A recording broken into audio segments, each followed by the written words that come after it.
Hello everyone, welcome to back my YouTube channel R K Sharma study point. आज हम लेकर आए हैं 10 क्लास का संस्कृत का लेसन 2, जिसमें आप सबको लेसन 2 के बारे में पूरे इस लेसन अध्याय के बारे में बताएंगे पढ़कर, और उसके बाद इसके सारांश वगैरह, फिर इससे जो भी क्वेश्चन निकलने वाला होगा ऑब्जेक्टिव सब्जेक्टिव, उसका भी यहाँ पर हम लोग विचार विमर्श उस पर भी करेंगे। सबसे पहले बता दें कि लेसन 2 है पाटलिपुत्र वैभवम। इस लेसन 2 का नाम है पाटलिपुत्र वैभवम।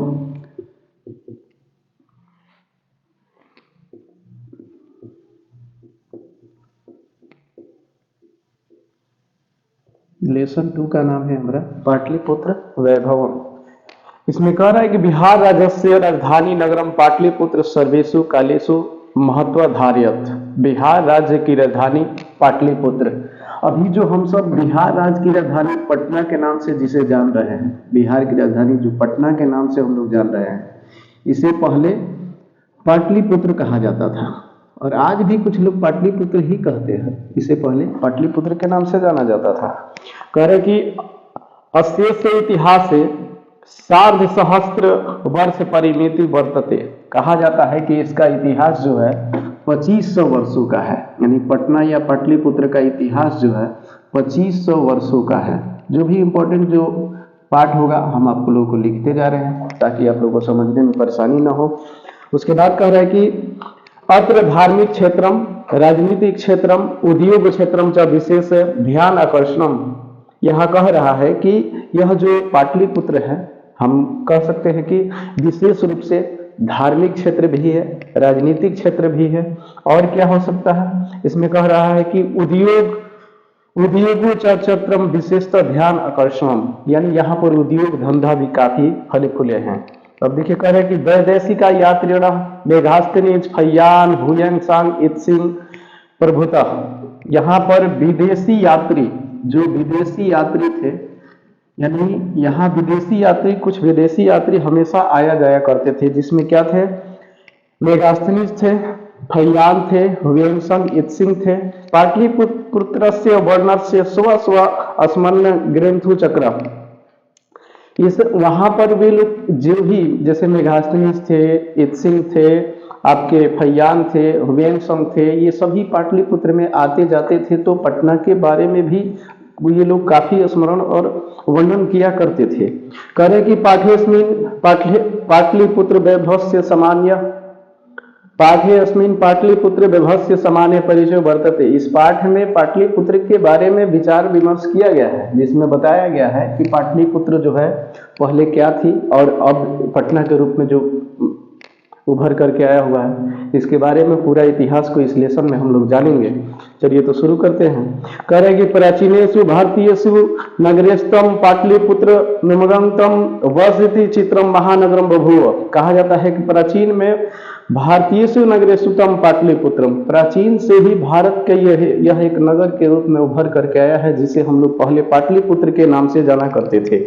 कह रहे कि महानगरम बभूव, आज जो हम सब ये महानगर के रूप में देख रहे हैं। कह रहे कि तदुष्य दामोदर गुप्त नामक कवि कूट निम्नाख्य काव्य कथयति। इसका नाम एक दामोदर गुप्त थे, दामोदर गुप्त, जिन्होंने अपने काव्य में भी पाटलिपुत्र का वर्णन किया हुआ है। दामोदर गुप्त ने भी अपने कूटनीतिज्ञ, ये कूटनीतिज्ञ थे, ये कवि थे, इन्होंने भी अपने काव्य में पाटलिपुत्र का चर्चा किया हुआ है।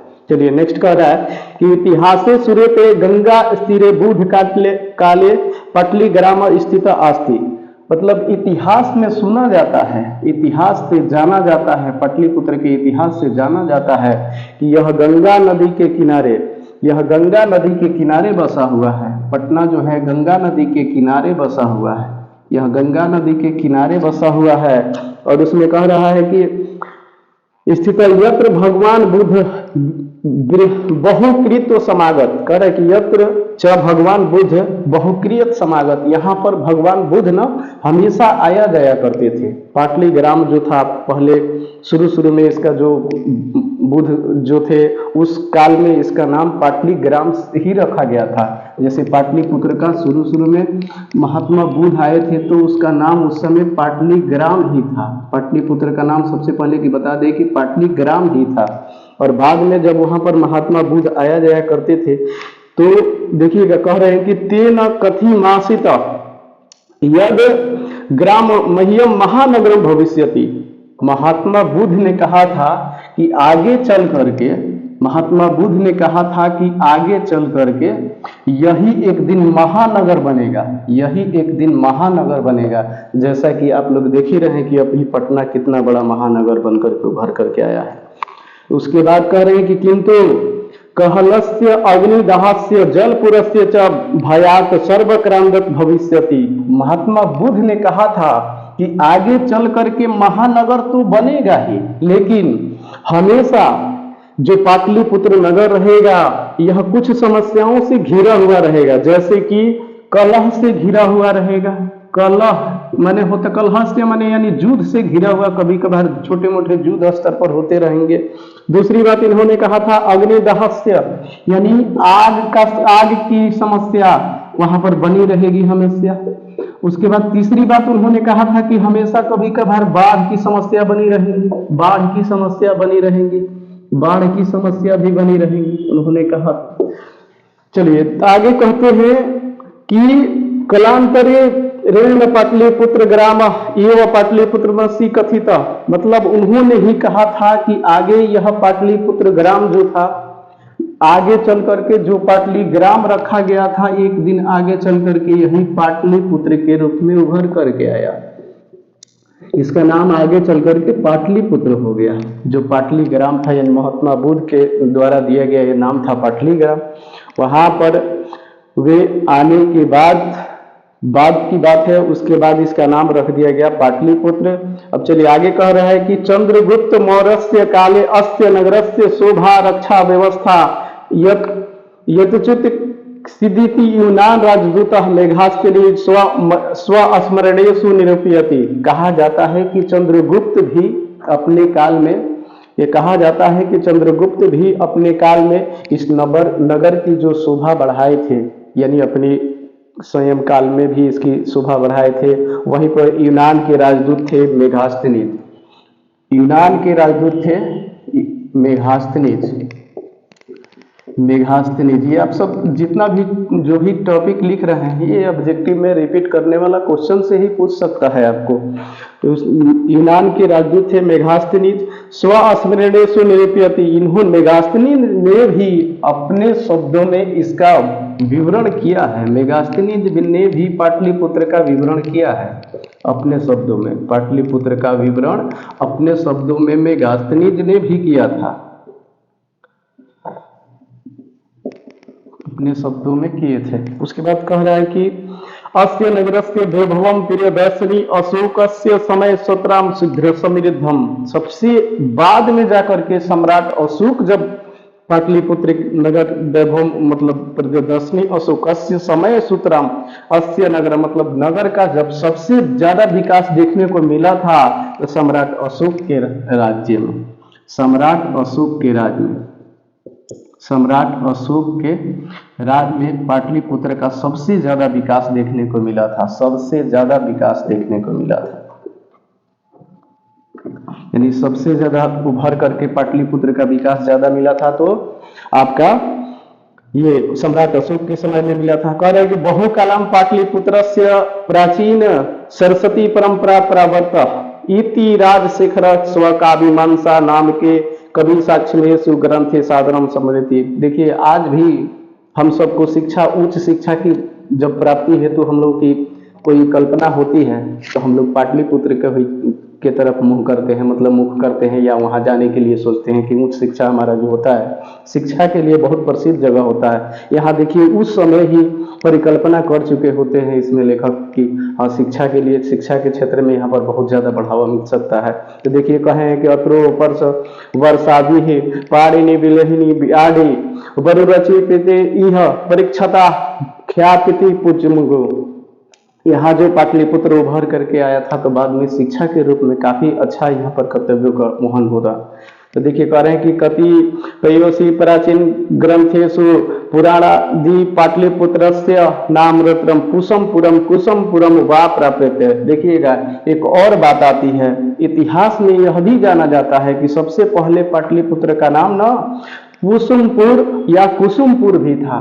इसका नाम, एक और बात यहां से निकल के आ रहा है, कुसुमपुरम या कुसुमपुर, यह भी पटना का पहला। इतिहास में ये सब आगे जैसे जैसे हुआ है उसका नाम का बदलाव हुआ है, जो अपने समय में जैसे जैसे आते गए कुछ ना कुछ बदलाव उसमें करते गए हैं। तो देखिए कहा जा रहा है कि प्राचीन संस्कृत ग्रंथेषु पुरादि पाटलिपुत्रस्य नामांतरम पुष्पपुरम कुसुमपुर वा प्राप्यते। इतिहास में यह भी देखा गया है कि पाटलिपुत्र जो आज पटना बन करके रह गया है, पहले इसके इतिहास में नाम उसका पुष्पपुरम था, कुसुमपुरम था। अब चलिए, अनेन ज्ञाते यत् नगरस्य समीपे पुष्णानाम बहुलमुत्पादनम भवति स्म पाटलिपुत्रमति शब्दोपि पाटल पुष्पणाम। इसका नाम देखिए पाटली पुष्पणाम, यह कह रहा है कि वहां पर पुतलिक रचनामित से प्रचलित एक पुष्प हुआ करता था, जैसे पाटली पुष्पणाम कहा जाता है जिसको, उसी के नाम पर आगे चल करके पटना का जो पाटलिपुत्र था उसका पाटलिपुत्र नाम पड़ा था। कह रहा है कि सत्काले नगरेस्मिन् कौमुदी महोत्सव इति महान समारोह गुप्त शासन काले अतीव प्रचलित है। देखिए यह भी क्वेश्चन उठ करके आ सकता है कि कौमुदी, वहां पर एक उत्सव मनाया जाता है कौमुदी महोत्सव, थोड़ा सा इस पर भी हम लोग विचार करेंगे। कौमुदी महोत्सव, यह जो उत्सव होता है वहां पाटलिपुत्र वाले जो मनाते हैं इस उत्सव को, यह जो उत्सव होता है महोत्सव, यानी कौमुदी महोत्सव के हम लोग ना इसको दशहरा के समय में मनाया जाता है। यह भी आपसे पूछ सकता है कि किस ऋतु काल में, यहाँ पर ऑलरेडी दिया हुआ है कि शरद काले नगरेषु। आप लोग देखे ही होंगे, शरद काल जो होता है, शरद काल यानी शरद ऋतु जो होता है, उसी ऋतु में क्या होता है, दशहरा या दुर्गा पूजा भी पड़ता है। और उसी दुर्गा पूजा के समय में जो होता है क्या होता है, ये कौमुदी महोत्सव वहां पर मनाया जाता है। कौमुदी महोत्सव उसी समय मनाया जाता है। चलिए आगे हम लोग देखते हैं। कह रहा है कि इति महान समारोह गुप्त वंश शासन काले, गुप्त वंश के शासन काल से ही यह पर्व की शुरुआत हुई थी। गुप्त वंश के शासन काल से इसकी शुरुआत हुई थी, यानी कौमुदी महोत्सव की शुरुआत ये जो हुआ था उस समय गुप्त वंश के शासन काल से हुआ था। अत्र सर्वे जना आनंदमाना अभुवन संप्रति दुर्गा पूजा अवसरे सादृश्यता दृश्य एवं समारोह दृश्यते। आपको अभी ही बताए हैं कि यह जो ऋतु होता है, यह जो पर्व होता है कौमुदी महोत्सव जो त्योहार होता है, तो वह शारदीय और शरद ऋतु में यानी दुर्गा पूजा के समय में ही मनाया जाता है। नेक्स्ट कह रहा है कि काल चक्रवास यद्यपि मध्यकाले पाटलिपुत्रम सर्वस्त्रम जीर्ण मनवभूत इतस्य संकेत अनेकेषु साहित्य ग्रंथेषु मुद्रारक्षेषु लभ्यते।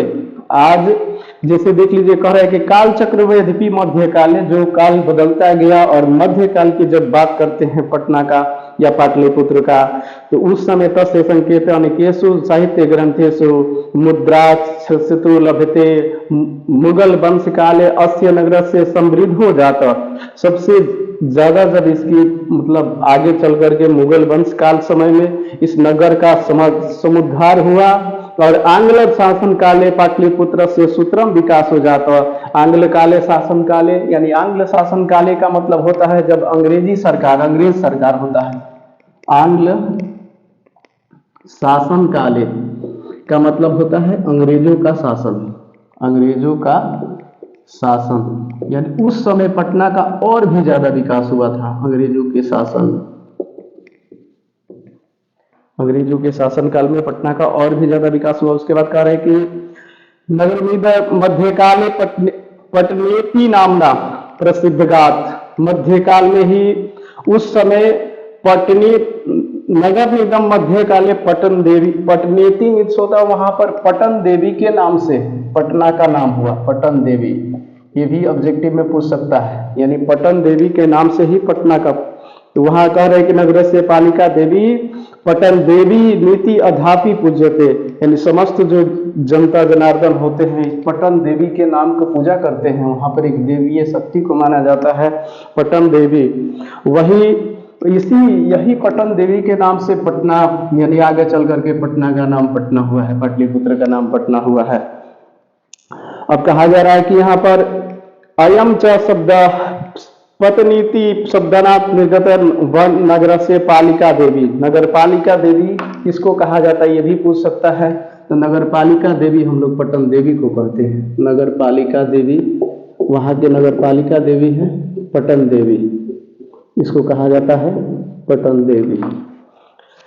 चलिए आगे कह रहा है कि संप्रति पाटलिपुत्रम पटना नाम नगर से अति विशालम वर्तते बिहार राज्य से राजधानी अस्ति, जो आगे चल करके बिहार की राजधानी भी है, पटना बिहार की राजधानी भी बनी है।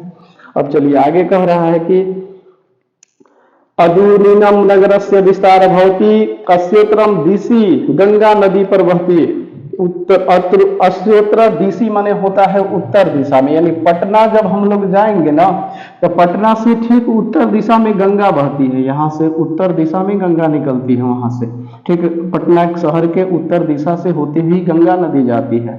तो कह रहा है यहाँ लेसन में कि अस्य उत्तर श्याम दिशि गंगा नदी प्रवहति तस्य उपरि गांधी सेतु एशिया महादेशीय दीर्घम सेतु किंच रेलयान सेतरोपी निर्मित यान वर्तते, यानी वही उस गंगा नदी पर जो पुल है जिसे हम लोग कहते हैं महात्मा गांधी सेतु, महात्मा गांधी सेतु, यह जो पुल है यह एशिया का सबसे बड़ा पुल माना जाता है।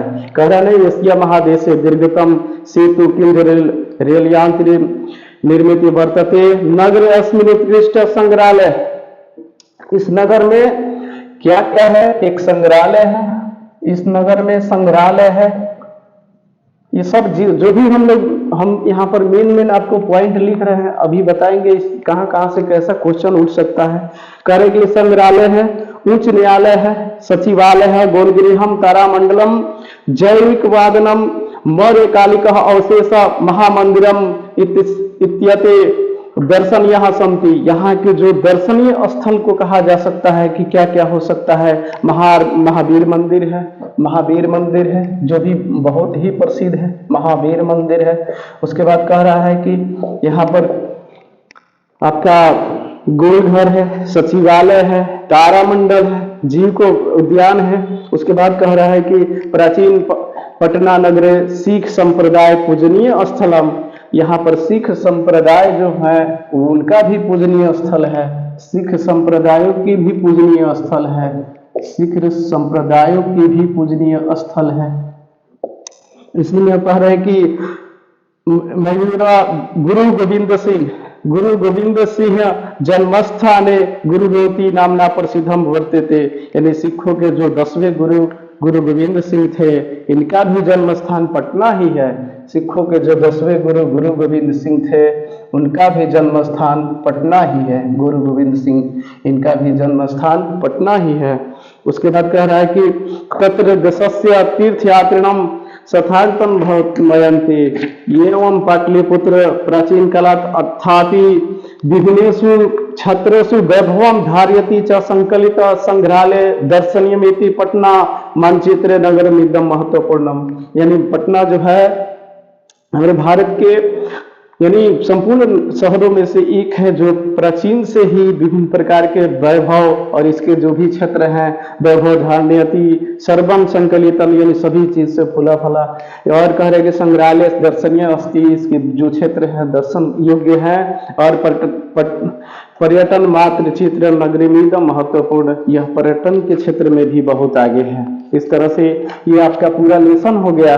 अब इसमें आइए हम लोग ऑब्जेक्टिव क्या पूछ सकता है थोड़ा एक नजर में हम लोग देख लें। सबसे पहले यह लेसन का नाम था पाटलिपुत्र वैभवम, यानी पाटलिपुत्र के वैभव, पाटलिपुत्र का इतिहास क्या रहा है, इसके इतिहास क्या रहा है यही चीज हम लोग जानेंगे यहाँ पर।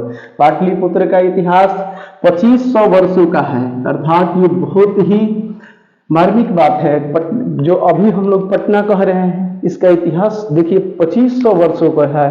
कहा जाता है कि यहाँ पर जो बुद्ध थे, महात्मा बुद्ध हमेशा आया जाया करते थे। अब से ये भी पूछ सकता है कि पाटलिपुत्र कौन आया जाया करते थे, या किसने कहा था कि पाटलिपुत्र आगे चलकर महानगर बन सकता है। उन्होंने ही कहा था, महात्मा बुद्ध ने ही कहा था कि पाटलिपुत्र जो होगा आगे चल करके महानगर बन सकता है। इतिहास ये बताते हैं, उन्होंने ही कहा था कि यह महानगर तो हो सकता है, लेकिन कलह या युद्ध से घिरा हुआ होगा, या आग की समस्या बनी रहेगी, या आगे चल करके बाढ़ की समस्या यहाँ पर हमेशा बनी हुई रहेगी। उन्होंने ही आगे देखिए। अब उसके बाद यहाँ पर पूछ सकता है कि विदेशी जो यात्री थे, चाहे विदेशी, यहाँ पर कौन कौन आए थे। मेगास्थनीज थे, इत्सिंग थे, और आपके मेगास्थनीज थे, इत्सिंग से, और फैयान थे। वो हमेशा पटना आया जाया भी करते थे, और अपने पटना का वर्णन अपने कई बुकों में उन्होंने किया भी था। उसके बाद कह रहे हैं कि यहाँ पर देखिएगा, नेक्स्ट पूछ सकता है कि यूनान के, ये मेगास्थनीज कहाँ के रहने वाले थे, तो यूनान के रहने वाले थे। उसके बाद ये भी पूछ सकता है कि वहाँ के कौन कौन से दर्शनीय स्थान हैं, तो आप कह सकते हैं पटना का गोलघर है, महावीर मंदिर है, और वहां पर गांधी मैदान है, और आप कह सकते हैं ये तारामंडल है, ये सब कह सकते हैं। उसके बाद देखिए यहाँ पर कौन सा एक पर्व जो मनाया जाता था, तो कौमुदी महोत्सव बताए थे आपको। पाटलिपुत्र में कौन सा पर्व मनाया जाता है, तो कौमुदी महोत्सव। ये भी पूछ सकता है कि कौमुदी महोत्सव कब मनाया जाता है, तो आप बता सकते हैं कि ये शारदीय जो नवरात्र होता है या दुर्गा पूजा होता है, उस समय इस पर्व को मनाया जाता है। नेक्स्ट ये इसमें से ये भी पूछा जा सकता है कि सिखों के 10वें गुरु कौन थे, तो गुरु गोविंद सिंह थे। आप लोग क्वेश्चन पेपर प्रीवियस लेकर के देख सकते हैं, यही सारे क्वेश्चन उसमें से पूछे जाते हैं। उसके बाद यानी सिखों के गुरु गोविंद सिंह ये 10वें गुरु थे। इनका जन्म स्थान पूछ सकता है, तो पाटलिपुत्र ही बता देंगे। उसके बाद कह रहा है कि आपको और भी क्वेश्चन हो सकता है कि पटन देवी किसे कहा जाता है, तो पटना को ही पटन देवी कहा जाता है। उसके बाद और भी प्राचीन से प्राचीन नाम पूछ सकता है कि पाटलिपुत्र का प्राचीन से प्राचीन यानी सबसे पहले क्या नाम था, तो कुसुमपुरम बता सकते हैं, कुसुमपुर बता सकते हैं। बाद में पाटलिपुत्र हुआ, उसके बाद आगे चल करके पटना हुआ है। चलिए, तो जो भी मेन जो क्वेश्चन स्वाभाविक रूप से ऑब्जेक्टिव उठने वाले थे, हमें नहीं लग रहा है कि अब इससे ज्यादा कुछ ऑब्जेक्टिव हो सकता है। अगर आप लोग इतना ही याद कर लेंगे तो आप सेकंड जो लेसन है, आपका दूसरा लेसन है, इससे हर संभावित जो प्रश्न ऑब्जेक्टिव आएगा वो आसानी से बन सकता है। और इसका जो सारांश भी लिखना होगा तो आसानी से आप लोग लिख सकते हैं। बस क्या करना है, पाटलिपुत्र के बारे में लिख देना है। जो भी हम बातें बताए हैं उसको उसमें से संक्षिप्त वर्णन करते हुए संक्षिप्त बातों को लिख करके आप इसका सारांश लिख सकते हो कि हाँ पाटलिपुत्र क्या है। चलिए, धन्यवाद। ये हमारा लेसन 2 था, यानी संस्कृत का लेसन 2 था। इससे जो भी रिलेटिव क्वेश्चन था, ऑब्जेक्टिव सब्जेक्टिव जो कुछ भी था, हमने बता दिया है। इसको देखने के बाद हमें नहीं लगता है कि कोई क्वेश्चन इससे उठेगा या इससे होगा तो आपसे नहीं बनेगा। ऐसा तो हो ही नहीं सकता है कि नहीं बनेगा, सब बन सकता है। चलिए, धन्यवाद।